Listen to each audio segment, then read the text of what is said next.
नमस्कार, सीतांजली किचनमध्ये सर्वांचं मनापासून स्वागत आहे।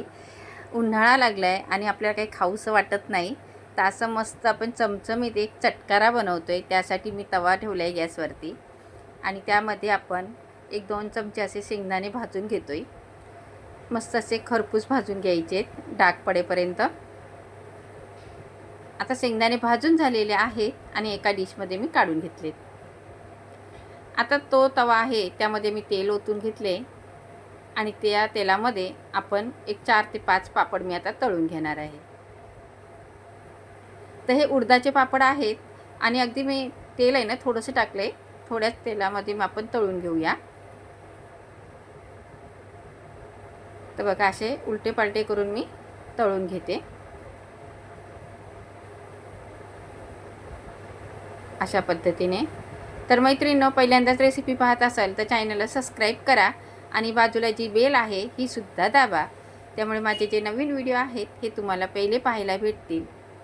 तर मी अशा पद्धतीने आता हे पापड आहेत तळून घेतलेले आहेत। चला आता आपण चटकारा बनवूया। त्यासाठी घेतलेलं साहित्य, तर इथे 1 वाटी मी कांदा घेतला, एक मोठा कांदा बारीक चिरून घेतला आहे, एक टोमॅटो आहे बारीक चिरून घेतलेला, शेंगदाणे घेतलेत आपण जे भाजून, हिरवी मिरची एक घेतले, लिंबू आहे आणि कोथिंबीर आणि आपण तळलेले पापड। चला आता चटकारा बनवूया। इथे हे मोठं भांडं घेतले स्टीलचं, त्यामध्ये आपण हा 1 वाटी जो कांदा आहे, एक मोठा कांदा आहे बारीक चिरून घेतलेला। आता तुम्हाला जसं प्रमाण जास्त कमी करायचे ते तुम्ही करू शकता। एक टोमॅटो, आता यामध्ये आपण चाट मसाला टाकूया।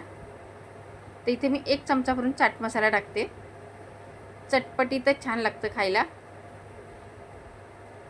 आता यामध्ये तुम्ही कलरवाली मिरची टाकायची असेल ना काश्मीरी, तरी पण टाकू शकता। आणि हे शेंगदाणे,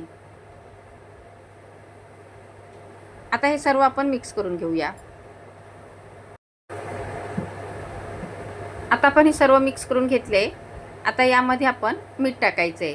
तर बघा, तुम्हाला जेव्हा हे तुम्ही खाणार असाल ना हा चटकारा, त्यावेळेस मीठ टाकलं ना तरी चालेल, पण जेव्हा आपण खाणार असेल म्हणजे जेवायला बसणार आहोत किंवा आपण मधल्या वेळेस खाणार असेल ना, तर त्याच वेळेस आपल्याला केल्यानंतर मीठ टाकायचं आहे, नाही तर मग पाणी सुटतं। आता यामध्ये आपण कोथिंबीर टाकून घेतले।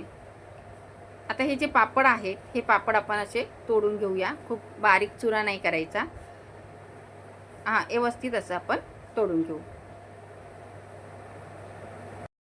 जसं मी व्हिडिओत दाखवले ना असे मोठे मोठे तुकडे आपण तोडून घ्यायचे। तर इथे मी 3 पापड पहिले हे तोडून घेतलेत। आता परत एकदा आपण हे मिक्स करूया।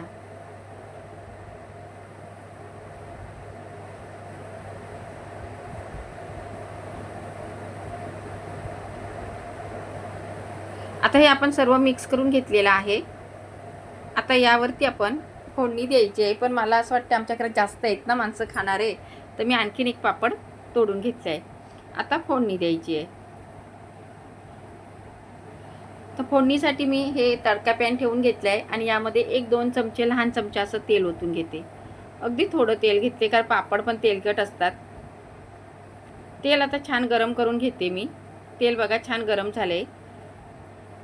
आता यामध्ये आपण फोडणी टाकायची आहे। तर यामध्ये मोहरी टाकले मी, त्यानंतर जिरं टाकायचं 1 पाव चमचा, मोहरी कमी टाकले मी आणि जिरं थोडं जास्त टाकले।